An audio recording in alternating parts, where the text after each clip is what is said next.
Bon, je vais présenter un petit peu, je vais vous dire dans les grandes lignes les chiffres qui sont importants à savoir. Mais du coup, ce qui est important à savoir pendant ce contexte, c'est que de toute façon, si vous partez à l'étranger pendant un mois, un semestre ou un an, il y a des éléments vraiment à avoir avant de partir et à préparer en amont parce que c'est sûr qu'un départ, ça ne se fait pas comme ça. Donc voilà, pour en témoigner et vous aider à y voir plus clair, ce soir, il va y avoir donc Marie et Louise, donc, qui sont deux jeunes expatriées françaises donc, qui sont parties étudier à HEC Montréal. Et il y aura aussi Pierre, donc lui, qui est un étudiant français qui étudie actuellement sur le campus de Oxford, voilà, de l'EM Normandie. Donc, si vous avez des questions, n'hésitez pas à les écrire sur le chat juste en dessous. On pourra y répondre en direct. C'est ça l'avantage. Donc, c'est cool. Alors, pour les petits chiffres, je ne sais pas si vous avez une idée de combien d'étudiants français partent faire leur cursus à l'étranger. Est-ce que vous savez? Aucune idée. Des milliers? 90 000, c'est à peu près, c'est bien. C'est une bonne fourchette. Mais en vrai, avec le contexte actuel, il y a 20% des départs qui ont été, qui ont baissé. Mais c'est normal, donc voilà. Après, est-ce que vous savez, par exemple, quel pays attire le plus les Français? Les trois Le pays. Canada. Ouais, c'est le premier. En deuxième? Belgique Ouais, c'est ça. et Et l'Angleterre, du coup, j'imagine. exactement. Parfait, c'est ça. Bah oui, en même temps, les étudiants français, ils partent le plus dans des pays francophones et frontaliers. Donc, notamment, toi, Pierre, qui est parti au Royaume-Uni. Du coup, je ne sais pas si vous savez, mais le Royaume-Uni se trouve en deuxième position au niveau international pour sa qualité de son enseignement. À mon avis, je pense que vous avez déjà entendu parler de Cambridge ou d'Oxford, qui sont des universités très renommées et reconnues. Et il y a aussi, le Royaume-Uni est aussi placé au 4e rang mondial pour sa culture et son style de vie. Donc voilà, je pense qu'il y a beaucoup de choses à faire en dehors des salles de cours, n'est-ce pas, n'est-ce pas Pierre? Beaucoup, beaucoup de choses. On est d'accord. Donc voilà. Mais après, il y a d'autres étudiants qui choisissent aussi de partir, comme Louise et Marie, faire leurs études au Canada, qui tentent l'aventure, l'expérience inédite. Vous allez nous en parler juste après. Mais voilà, donc en gros, partir étudier à l'étranger, c'est vraiment découvrir un nouveau système éducatif et une nouvelle façon de vivre. Et voilà, je pense qu'on apprend beaucoup sur soi-même, même si moi, ça m'est jamais arrivé de partir, mais voilà. Alors du coup, est-ce que vous pouvez vous représenter rapidement? Marie, tu peux commencer si tu le souhaites. Bien sûr. Alors, moi, c'est Marie. Ça fait 4 ans et demi que j'habite à Montréal. Je suis venue ici pour faire le bac à HEC en spécialisation gestion des opérations et logistique. Okay. Mais après, j'ai décidé de poursuivre. Donc, je fais un diplôme d'études supérieures. C'est un peu l'équivalent en France à une année de master. Et en spécialisation analyse d'affaires et technologie d'information. Ok. Parce que j'avais envie de poursuivre mes études et rester ici. Donc, c'était une bonne suite. Parfait. Et toi, Pierre, du coup, qu'est-ce que... Ok, du coup, moi, je suis un étudiant en troisième année à l'EM Normandie. Et donc, en fait, on a un campus, à Oxford, qui fait que depuis la première année, tous les ans, j'y retourne. Donc, c'est la troisième année que je suis à Oxford. Et à voir si je passerai encore la quatrième et la cinquième ici, tellement on se plaît à l'étranger. Okay. Mais voilà, une étude, enfin, en fait, voilà, c'est ça, c'est une école française dans une enclave, on va dire, internationale. Ok, d'accord. Et toi, Louise, du coup, est-ce que tu peux te représenter parce que je pense qu'il n'y avait pas tout le monde au début. Donc, je m'appelle Louise, j'ai gradué d'HEC Montréal en 2018 en marketing et gestion de projet. Donc, j'ai fait 4 ans là-bas, c'est une année de mise à niveau pour les Français et 3 ans de baccalauréat. Ok. Et puis, depuis 2018, je travaillais pendant un an et j'ai repris un Master 2 en Europe. Et voilà. Ok. Et pourquoi vous êtes parti à l'étranger? C'était quoi vos motivations? Par exemple, Pierre? Pour ma part, vraiment partir après le bac du coup français, c'était super important. J'avais envie de prendre un peu d'indépendance par rapport à mes parents et un peu faire mon propre chemin. Ouais. Et c'est vrai que partir à l'étranger, découvrir une nouvelle culture, même si elle est relativement similaire à la française, ouais, c'était une chance. Et je me suis dit que si je pouvais la prendre, il fallait que je la prenne. Et ça n'a pas été facile, mais maintenant, au bout de 3 ans, je suis vraiment heureux d'avoir pu faire ça. Bah, tu es content et en plus, tu as aussi envie de rester C'est là-bas. ça, Donc, ok. exactement. Et toi, du coup, Louise? Moi, je cherchais vraiment une autre mentalité Ok. parce que j'ai eu des difficultés. Enfin, j'ai eu des difficultés. J'ai pas trop aimé mon lycée. Ok.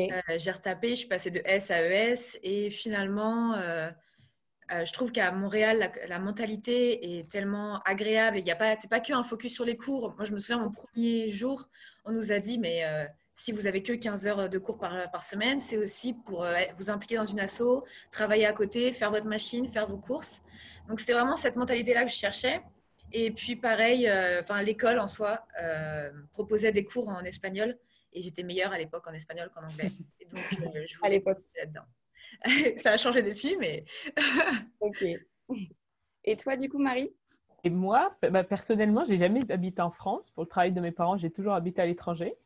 Donc, quand il fallait que je choisisse où est-ce que je revienne pour faire mes études, si c'était revenir en France ou partir, j'avais pas envie de rentrer. Donc, c'est pour ça. Et j'avais toujours entendu plein de trucs positifs sur le Canada, sur Montréal. C'est une vie étudiante. Donc, je me suis dit, allez, j'ai fait un autre pays. C'était pour ça que j'avais envie. Ok. D'accord. Et du coup, votre intégration a été facile de ce que je comprends? Tous? Vous avez apprécié? C'était pas trop compliqué? Dépaysement par rapport à notamment au Canada, je HEC, pense? je sais qu'à HEC, on est quand même vachement bien pris en charge. Enfin, je pense que tu peux confirmer, Marie. Il y a plein d'ateliers au début pour chercher des colloques ou Ok. juste comment faire tel papier administratif, etc. Et c'est vrai que on a plusieurs journées d'intégration. Je ne sais Mhm. pas si ça a changé depuis, mais donc c'était 3 jours d'intégration. Il y a plein d'activités. Et en fait, tout au long de l'année, c'est un peu une intégration. Ok. euh, Tant Ça pour l'année. s'arrête pas, c'est pas juste le premier jour comme en général en France. Exact. En fait, il y a plusieurs groupes. Ok. Enfin, il y a des classes et chaque classe, toutes les 2 semaines à peu près, il doit y avoir un défi. Donc, arriver à l'école en pyjama ou Ah oui. organiser une soirée. Donc, finalement, toute l'année, on s'intègre, on continue à rencontrer des gens. Donc, c'est assez chouette. Ok. Et Oui. Et Vas-y. je pense qu'un peu, ce qui est le plus important, c'est quand on vient ici en tant qu'étudiant français, on est obligé de faire une année préparatoire où on se retrouve avec que des étudiants étrangers. Ok. Alors, je pense qu'à la fin, tous tes amis, tes colocataires, tout le monde est dans le même bateau un peu d'étudiants étrangers, donc ça se soutient, ça crée genre vraiment un peu une famille. C'est ça qui aide l'intégration au pays. Ouais, bah oui. C'est d'être tous ensemble et de sentir qu'on est comme une famille en soi. Ok. Bon, bah tant mieux. Super. Pierre, tu voulais rajouter quelque chose ou ça va? Ouais, pareil. Le fait de sortir de sa zone de confort, c'est formidable parce que du coup, on se découvre réellement ouais, c'est ça, on découvre des nouvelles cultures et c'est un réel plus et il ne faut Et pas le négliger. tu rencontres d'autres gens qui sont C'est ça. différents. Ouais, je vois. Et comment vous avez fait pour préparer du coup votre séjour au niveau des certificats, des permis d'études? Je sais que c'est un peu compliqué, des visas. Est-ce que Marie, tu pourrais nous en parler, toi par exemple, comment tu as préparé tout ça? s'il te plaît. HEC, ils nous soutiennent énormément, mais ils ont tout un service qui est dédié aux étudiants étrangers et ils nous fournissent plein de guides expliquant super étape par étape qu'est-ce qu'il faut faire, la Ok. certification d'acceptation au Québec. Et en plus, je trouve qu'ils sont très réactifs. Par exemple, si tu as des questions, tu envoies un mail dans la journée même, ils vont te répondre. Ils te guident bien. Donc après, ça se fait assez facilement. Même le site d'immigration au Canada, tout est clair. Ils répondent aux questions. Ça se fait étape par étape, quel papier tu as besoin. C'est super facile. Ok, ils t'accompagnent vraiment. Mm. Ok, tu t'es pas sentie délaissée. Non, du Ok, tout. parfait. Toi, Louise, c'était un peu pareil du coup? Ouais, c'est pareil. Et puis même, il y avait une réunion sur Paris à l'époque aussi. Donc, tous ceux qui étaient en France, on avait des informations en direct finalement. Donc, ça aide aussi d'être en face à face. Bon, là, c'est Mm. avec le contexte plus compliqué de toute façon. Euh, mais voilà, non, on est bien accompagnés, enfin, comme a dit Marie. Ok. Et Et toi, pour Pierre? l'Angleterre, ouais, c'est ça. Ouais. Vraiment, du coup, il y a 3 ans, quand je suis arrivé en Angleterre, il n'y a pas de papier. Limite, la seule question, c'était la banque. J'ai pris une banque en ligne où depuis 3 ans, j'ai jamais eu de problème.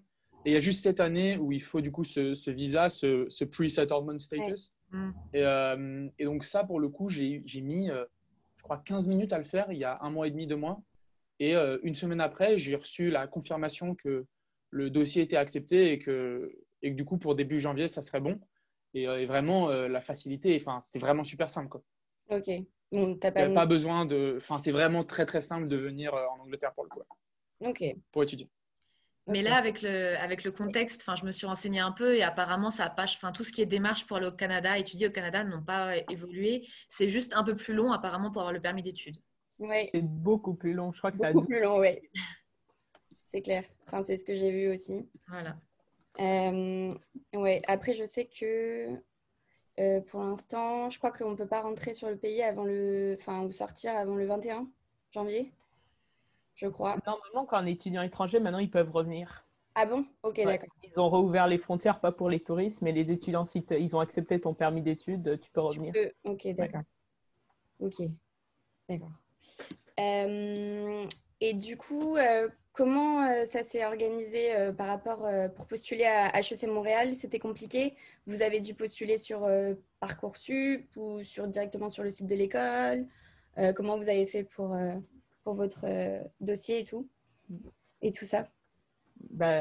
Pour HEC, tout ce qui est université au Canada, moi j'avais postulé pour plusieurs universités, il faut que tu ailles directement sur le site internet Ok, et que tu remplisses individuellement des demandes. Et ils demandent de quelques papiers, par exemple ton relevé de notes, des papiers. ouais. Et c'est individuellement. C'est pas par Parcoursup, c'est vraiment pour la Ok, France. c'est hors Parcoursup? Ouais. D'accord. Et toi, Pierre, pour le M Normandie, c'était… Bah, du coup, ouais, moi, en fait, j'avais le choix. Bah, en fait, ça reste une université française. Donc, Mm. vraiment, j'ai passé le concours Sésame, je crois, c'est ça. Et ensuite, je pouvais choisir quel campus je voulais. Donc, c'était à l'époque Caen, Paris ou Oxford. Et donc, j'ai demandé Oxford. Et en demandant Oxford, ils me demandaient une preuve de niveau en anglais.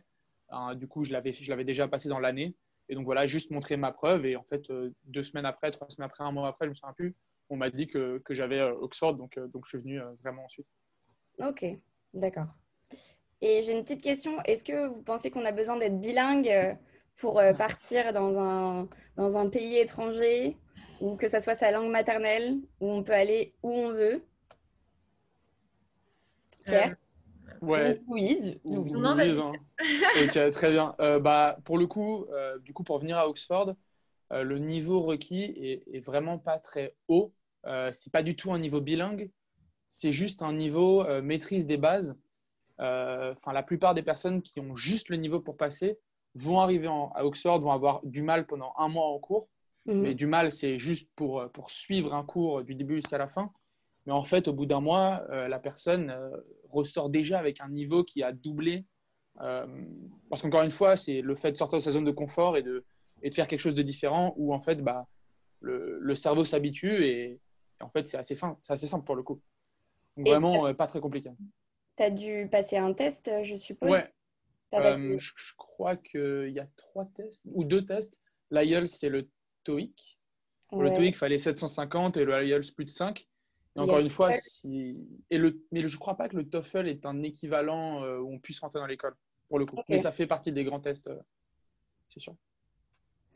Et du coup, vous les filles, Louise, tu voulais… On n'a pas besoin de savoir. Enfin, j'étais vraiment nulle en anglais en arrivant. Ok. Tu parlais mieux espagnol qu'anglais. Exact. Ah ouais. Donc ouais, non, T'as il n'y a pas appris besoin. sur le tas J'ai appris sur directement. le tas, puis on a des cours. Enfin, je trouve que justement, comme disait Marie tantôt, on a l'année de prépa. Donc finalement, c'est une année de mise à niveau pour les Français et on a des cours de langue. Je trouve qu'ils sont très bien faits. Et après, moi, j'ai été prise en trilingue. Et Ok. après, donc, on a tout le temps des cours en espagnol, en anglais et en français. Donc, on s'habitue. Et puis, personnellement, j'ai été en coloc avec des gens qui ne parlaient pas français. Oui, Donc, oui, on ça s'adapte. aide. On est forcé. Donc, Mm. Ok. Et même, Comme ouais. Et même Marie. dans la ville de Montréal, en parlant ouais, français, tu peux te débrouiller partout. Ok. en plus. Bon, tant mieux. Et Pierre, toi, par exemple, avec le Brexit, est-ce qu'il y a des choses qui ont changé pour le moment?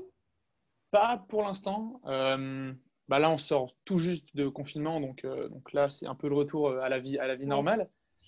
Mais dès janvier, à part cette histoire de visa qu'il va falloir faire, enfin, du coup, que j'ai fait, Renouvelé. il y a vraiment, enfin, on n'a pas d'informations où la vie va vraiment changer. Donc, pour l'instant, pas de frayeur. Et de toute façon, il n'y aura pas de frayeur pour les étudiants parce que c'est la force de l'Angleterre. Donc, très clairement, je ne pense pas que grand-chose ne change. Bah, après, j'ai entendu hier, il y a le vaccin. Ouais, mais ça, enfin, je ne vois pas pourquoi ça serait un souci. C'est Non, justement non, ultra bénéfique j'ai pas dit où que il y aura c'était. un retour plus rapide à la vie, où les pubs seront ouverts plus tard, voilà, où la vie recommencera, les matchs de rugby, tout ça. Donc, Ils franchement, sont déjà c'est ouverts génial. très tôt. Hein. Ouais, mais bon, il y a des soucis actuellement. Ok. Bon.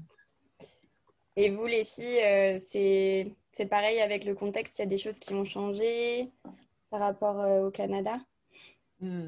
Bah moi, je suis au Canada, je ne suis pas Toi, sortie t'es du pas pays partie, donc depuis. Non, je suis restée ici. Et après, bien sûr, tous les magasins ont fermé et tout. Cet été, c'était cool parce qu'ils ont rouvert les bars, les restaurants, mais là, ils les ont refermés de nouveau.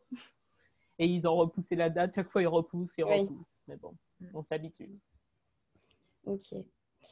Est-ce qu'il fait pas trop froid au Canada pour vivre? Franchement, on s'y habitue. C'est pas le même froid en plus. Ok. Enfin, j'ai plus froid en À moins France. 40, oui.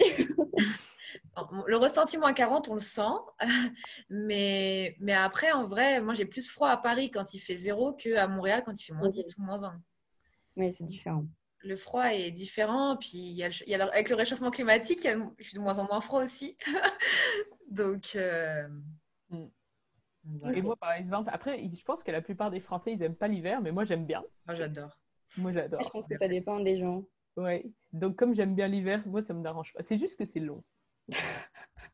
C'est juste ça. Oui. Que là, Ouais, il fait froid jusqu'en mars. Et, il faut toujours s'habiller avec le même manteau, les mêmes bottes. Mais une fois que tu as pris l'habitude. Ça va. ouais. Ce qui est frustrant, c'est que justement, cette période-là, mars-avril, elle devient de plus en plus longue, cette période Mm. frustrante à cause du réchauffement climatique. Et en fait, c'est un jour, il fait 15 degrés, le lendemain, il fait -15, il neige. Donc, chaque Oui. jour, il faut changer son outfit tout le temps. Mm. Bon, après, ça, c'est un peu pareil partout. Mm. Oui. Bon, alors, du coup, j'ai une autre question pour vous. Est-ce que l'un de vous peut me décrire sa journée type? Par exemple, Marie, tu peux commencer. C'est quoi ta journée type à HEC Montréal? Ma journée type avant Covid ou après Covid? Parce Euh, que je pense qu'il y a une différence. Bah, en ce Avant moment. Covid. Avant, en Non. espérant que l'année prochaine, quand vous viendrez, il n'y a plus Covid. En général, nous, quand tu es à temps plein, tu as 5 cours de 3 heures. Et c'est à peu près la première année, c'est réparti sur tous les jours. Donc, tous les jours, il faut que tu ailles à HEC. Donc, les cours, ils commencent à peu près à 8h30. Tu vas là-bas. Qu'est-ce que je faisais? Ah oui, après, il y a beaucoup de travaux d'équipe. Ok. Ils essayent de balancer, comme il n'y a pas beaucoup de cours en présentiel, ils mettent beaucoup de C'est travaux 15 d'équipe. heures, c'est ça? 15 heures de Ouais, cours? 15 heures de cours. Et après, c'est l'équivalent, le double de travail personnel à faire à peu près. Ok. Donc, tu as beaucoup de travaux d'équipe avec tes collègues. Et après, tu reviens. Après, il y a quelques personnes qui travaillent quand même à temps partiel.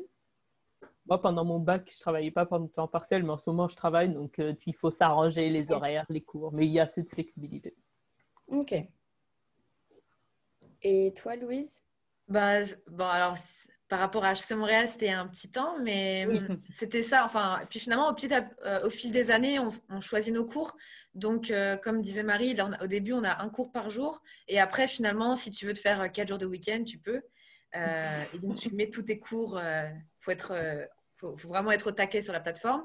Mais tu mets tes cours le matin, l'après-midi, tu t'arranges comme tu veux. Après, j'étais engagée dans des associations. Donc finalement, il y a tout ce travail-là aussi à prendre à côté. Et je trouve qu'à Montréal, quand on est dans une asso, on est vraiment bien responsabilisé. Et quand on va à la rencontre d'entreprises dans Montréal ou de d'autres universités par rapport à des événements en lien avec les associations, bah, ils nous prennent vraiment au sérieux.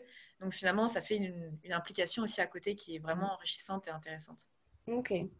On parlera après des assos, mais ouais, super, super info. Et toi, Pierre, du coup? Et moi, du coup, pareil, on n'a pas beaucoup de cours. On doit peut-être être entre 15 et 20 heures pour le coup. Et du coup, ouais, journée classique, 9h midi en cours. L'après-midi, c'est souvent travaux de groupe. Ensuite, c'est souvent les assos. Donc moi, je suis au BDE, donc le bureau des étudiants, où là, le but, c'est de faire vivre le campus. Ensuite, j'ai souvent sport, donc c'est soit rugby, soit salle de musculation. Et ensuite, j'essaie de dormir un petit peu.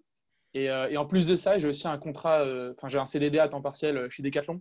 Et du coup, dans la semaine, je dois aussi mettre 20 heures de ce que j'avais avant comme temps libre du coup, dans ce travail. Et donc, ça fait des semaines bien chargées Oui. où on s'embête finalement assez peu et où on a tellement de choses à faire qu'on ne réfléchit pas beaucoup. Et du coup, c'est plutôt pas mal ça, d'être tout le temps occupé.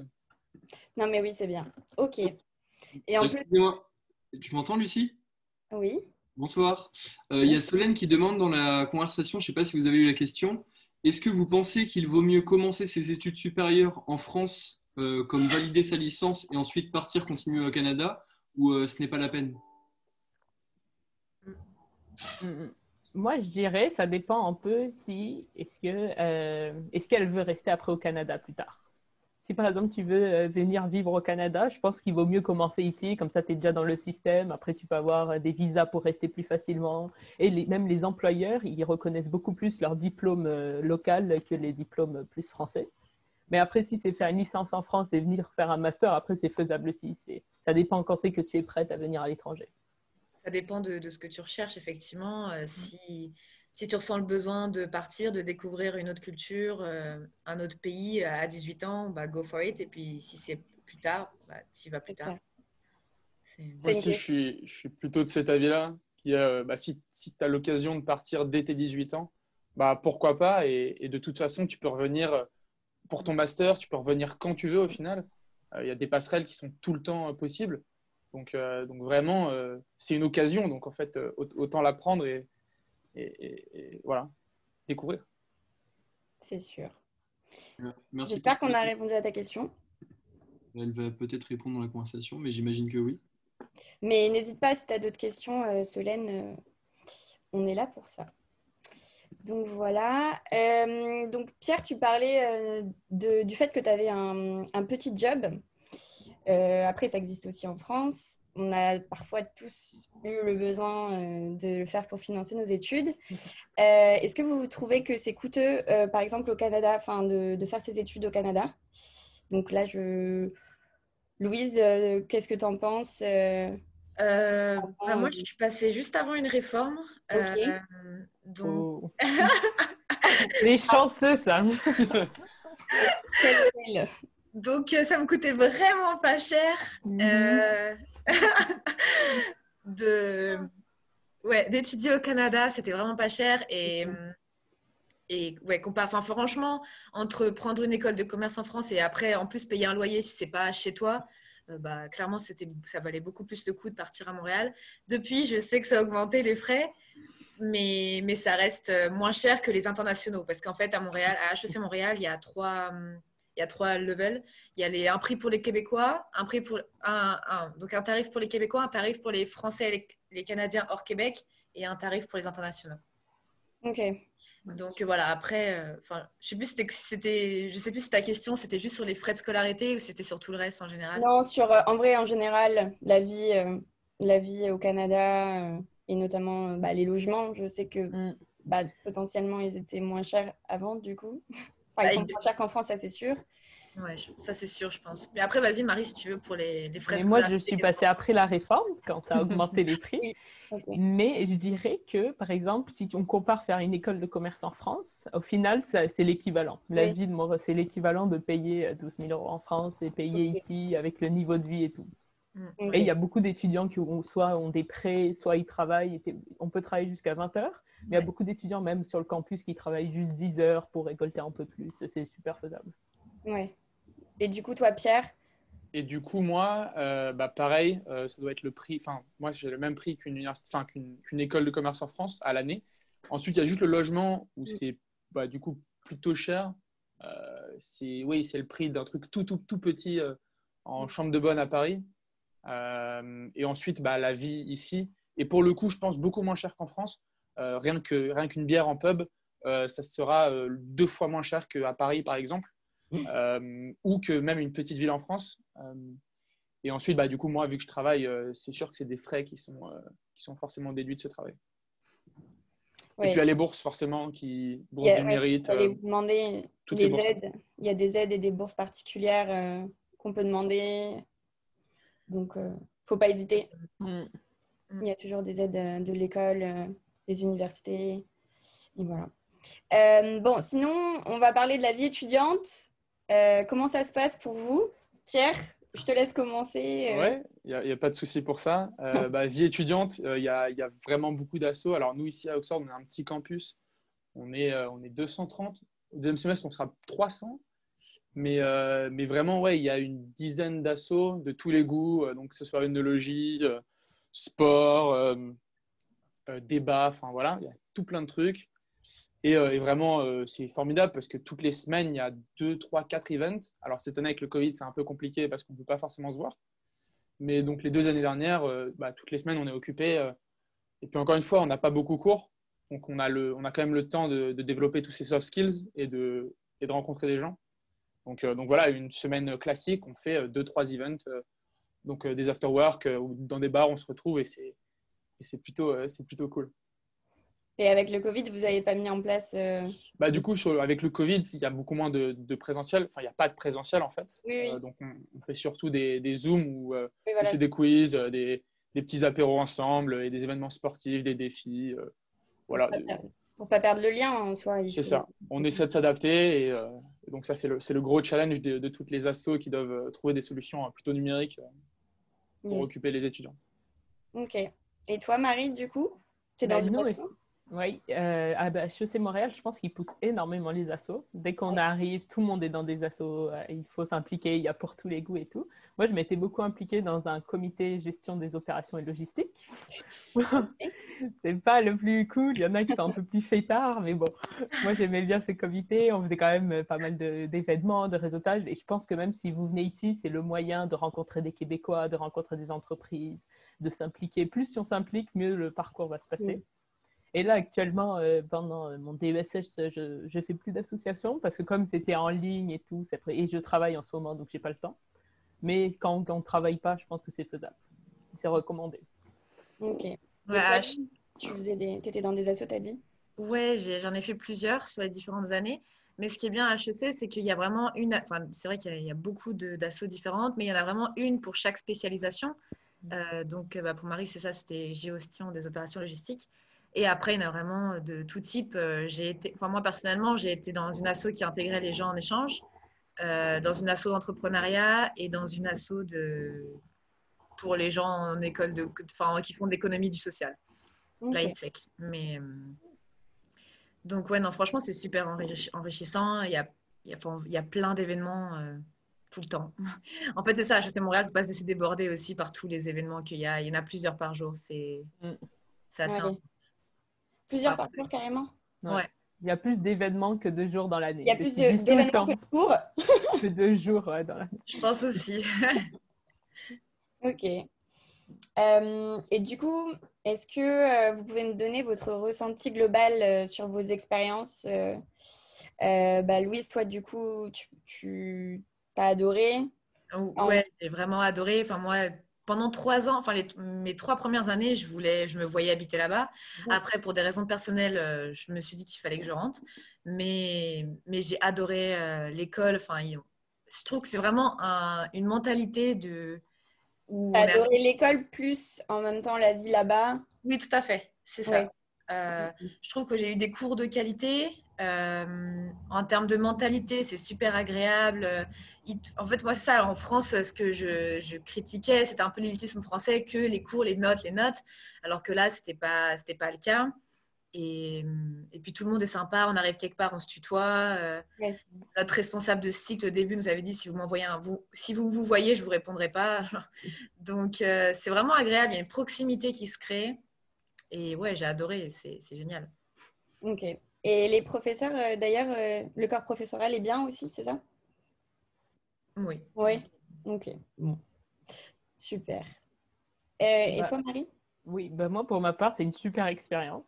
Moi, dès que je suis arrivée, au bout d'un mois, je t'ai dit, je veux vivre au Canada, je ne partirai pas. Et t'es restée. Ouais, et j'ai toujours dit, tant qu'on ne me jette pas, je ne pars pas du pays. Moi, j'aime vraiment beaucoup. Et parce que je pense que la vie à Montréal, elle est facile. C'est pas cher. Et une fois que tu commences avec HEC, tu te crées tes groupes de potes, tu commences à t'installer bien. Un réseau. C'est ta famille, tu te sens pas à l'étranger, tu te sens vraiment comme chez toi, c'est ton petit chez toi, tu te crées ton réseau. Les cours, ça se passe super bien. Moi aussi, ce que j'aime bien aussi, après, je sais pas trop comment ça se passe en France, mais par exemple, en général, dans les cours, on est 50 élèves.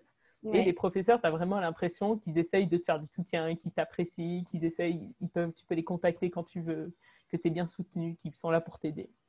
Donc, c'est une super bonne ambiance et j'aime bien le froid, donc j'ai envie de rester ici. Ok. Ouais, le Canada, si on veut les 2 saisons, genre chaud en été et froid en hiver, c'est parfait. Franchement, c'est génial. Et on voit Surtout des que caribous ou pas? bon, le Faut aller cliché. faut aller en campagne quand même. Bon, je rigole, c'était Ouais. une blague, pardon. Et même Montréal, l'été, c'est une autre ville complètement Ah ouais, différente. c'est Il y a génial. plein de choses à faire, il y a plein de bars, de terrasses, d'événements, de Festival, festivals. c'est génial. Donc, Ça donne envie. ouais. Ok. Et toi, Pierre?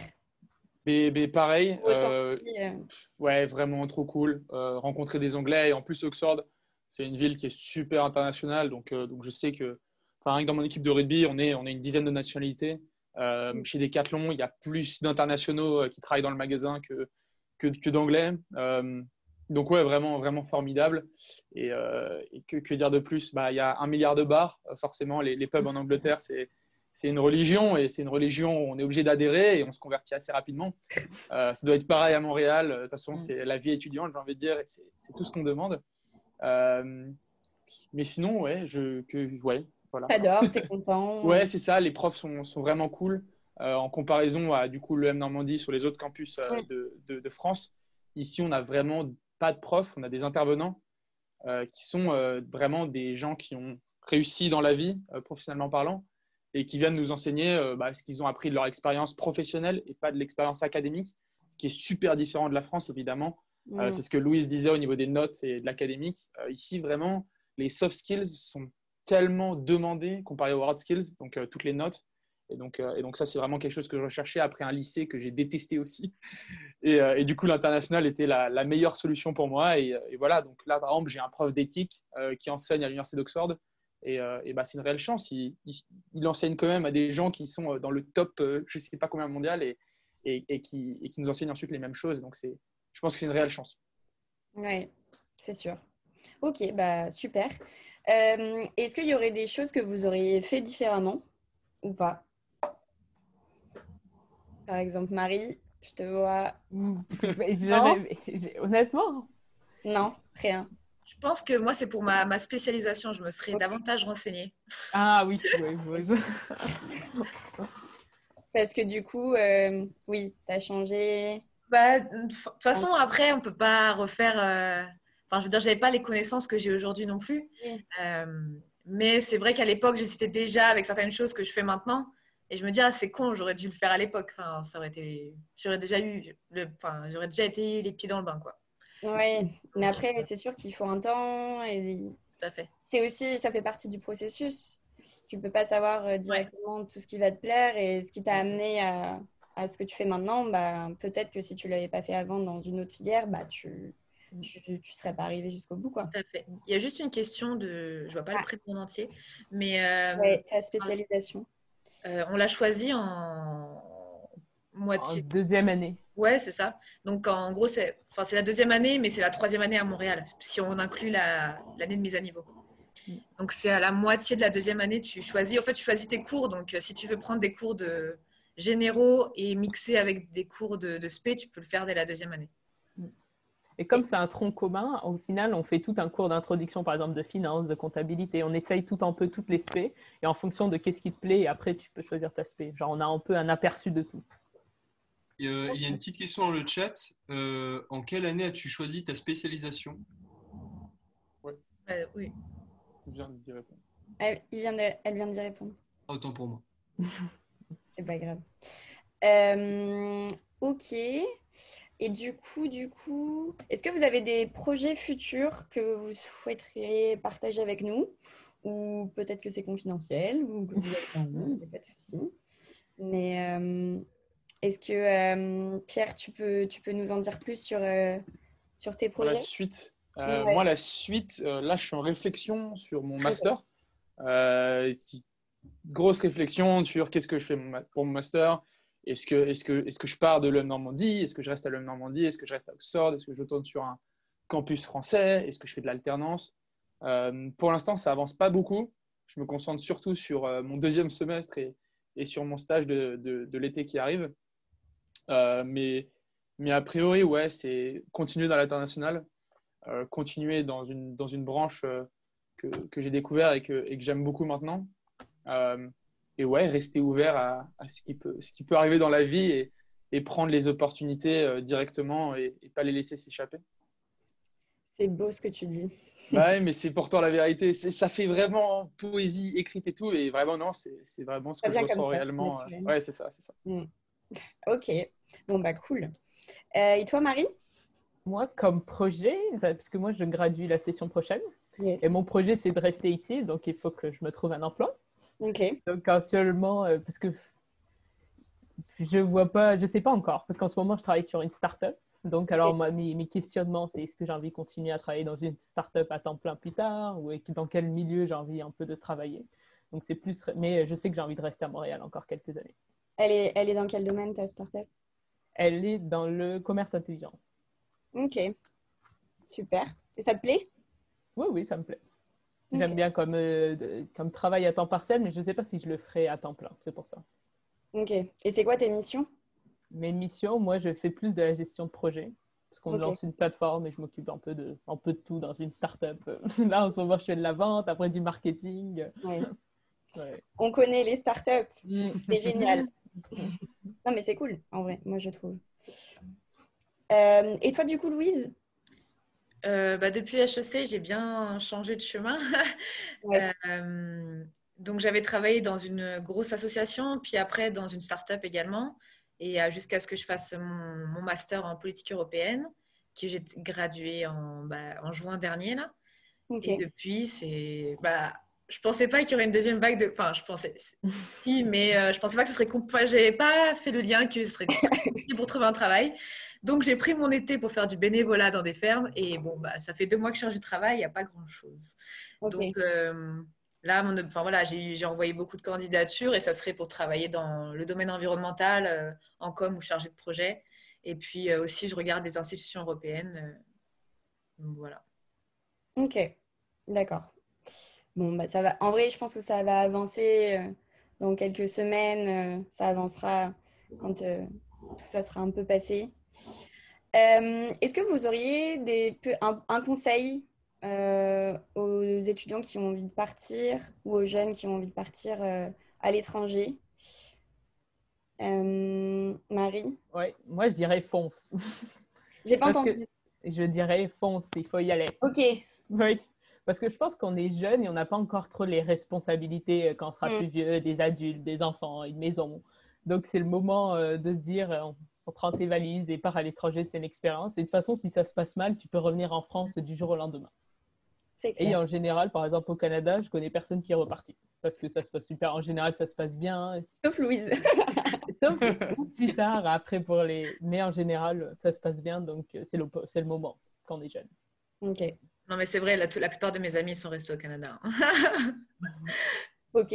Non, mais oui. Ça a l'air d'être une bonne expérience et ça donne envie, franchement. Non, mais surtout qu'on a moins de... Enfin, je trouve que quand on est jeune, on a moins de...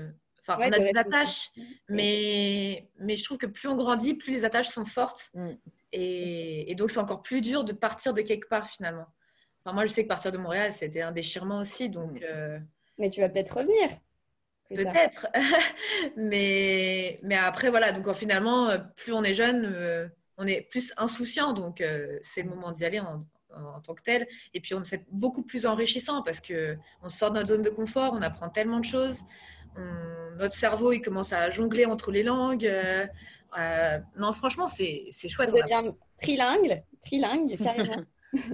Exactement. Ok. Et toi, Moi, au Pierre? niveau du conseil, ouais, c'est ça. C'est vraiment, c'est encore ce que j'ai dit et ce que Marie a confirmé, c'est de foncer. Et le fait de prendre ça vraiment comme des étapes. Pour moi, le lycée a été une étape de ma vie où je me suis fait des potes du lycée. L'Angleterre, là, du coup, l'équivalent de la licence, c'est une étape de ma vie. Si je fais mon master en France, ce sera une nouvelle étape de ma vie. Et en fait, continuer à se faire des amis, à s'adapter à des nouveaux environnements, c'est une réelle chance. Et je pense que quand on sera plus vieux, quand on aura un travail, bah, on va rester 5, 10 ans, puis avec des enfants au même endroit. Et donc, c'est au moment des études et au début des premiers travails qu'on peut réellement découvrir des choses. Et de toute façon, je pense que c'est un conseil que tous les parents donneront, qui est qu'en fait, eux, ils n'ont pas eu la chance de faire ça. Il y a 30 ans, il y a 40 ans, ce n'était pas comme ça. On ne pouvait pas autant voyager. Et que maintenant, c'est une réelle chance et qu'il faut la prendre. Et donc, allez-y, inscrivez-vous ce soir au concours. Ce soir, posez votre dossier et après, vous réfléchirez à la bêtise que vous venez de faire. Mais au moins, ça sera fait et vous irez jusqu'au bout de l'histoire. Mais Ouais, c'est vrai, cette capacité d'adaptation qu'on développe, c'est assez génial. c'est clair. Non, mais ça donne envie. Moi aussi, je vais partir maintenant. Mais pars. Ouais. Ah ouais, ouais. Enfin, Bah, pas. pas pour l'instant, mais bientôt, incessamment sous peu. Ok. Est-ce que vous avez d'autres choses à rajouter ou pas? Et après, je vais regarder. S'il y a des questions aussi, n'hésitez pas à les poser. Moi, j'ai une dernière chose à dire. C'est là, on est tous très confiants et très heureux de ce qu'on a fait. Mais pour moi, il y a 3 ans et demi, j'avais tout aussi peur et j'étais tout aussi stressé. Et il y a beaucoup de moments où j'étais pas bien. Mais c'est vrai que c'est une période qui s'est faite et maintenant, je suis vraiment heureux de ce que je vis. Mais c'est normal si maintenant il y a beaucoup de doutes et beaucoup de questions. On les a aussi encore pour certaines choses de notre vie. Mais donc Mais voilà, ouais. le fait de foncer et de réfléchir après fait que ça rend tout plus simple et qu'on stresse après l'avoir fait. Et donc voilà, vraiment, il faut y aller. Je pense que ouais, il faut pas regretter. En tout cas, la pire des choses, c'est de regretter. Donc, faut foncer et voilà, et y aller. Après, il y a tellement de choses qui sont possibles que oui, il faut pas se limiter. Il n'y a pas que là, on a parlé du Canada et du Royaume-Uni, mais bien sûr, vous pouvez partir où ça vous chante. Si vous avez envie d'aller en Chine, au Japon, ou je sais pas, au Pérou, c'est possible. Et voilà, il faut se donner les moyens et faire les démarches surtout. Mm. C'est ça qui prend le plus de temps. Bon, aussi savoir s'adapter et voilà, mais ça c'est après. Donc voilà, ok. Vous avez un mot de la fin. Foncez, ça c'est sûr. Et même je pense que même en contexte de Covid, il faut quand même le faire. Parce Oui, que là, il est possible quand même de venir à Montréal, ouais. même si les cours sont à distance. Même les gens, j'ai des amis qui ont postulé, qui devaient venir en septembre. Au final, ils ont fait une session à distance. Et au final, là, ils vont arriver en janvier. Et après, ils vont connaître quand même la vie de Montréal, même si ce n'est pas exactement la même dynamique. Petit à petit, ça va se rétablir. Donc, ça Ouais, serait mon conseil. Et après, si vous avez des questions, n'hésitez pas à nous contacter. Ouais. ouais. Ok. Exactement. Bon, bah en tout cas, merci à vous. C'était super intéressant. Vraiment, merci d'avoir partagé votre expérience. Ça donne envie. Et donc voilà, après moi je vais en profiter pour dire un petit mot sur le prochain Visiotalk. On en a un donc, qui sera le 16 décembre, donc mercredi 16 décembre à 18h. Et ça sera sur le thème donc, des études en école de commerce. Donc voilà, si ça vous intéresse, vous pourrez aussi vous inscrire. De toute façon, on va vous envoyer un mail avec toutes les infos après le Visiotalk de ce soir. Donc voilà, n'hésitez pas aussi à vous rendre sur le site de générationzébré.fr si vous voulez retrouver toutes les formations de CAP à Bac plus 7, 8, etc. Et des infos sur des métiers, notamment des métiers d'avenir, donc qui recrutent. Vous pouvez aller sur le site et n'hésitez pas à nous rejoindre sur les réseaux sociaux. Voilà, voilà. C'est tout. En tout cas, merci beaucoup. Je vais regarder s'il n'y a pas de questions, mais je crois que c'est tout, c'est bon. Merci en tout cas. Merci à toi. Au Merci. revoir.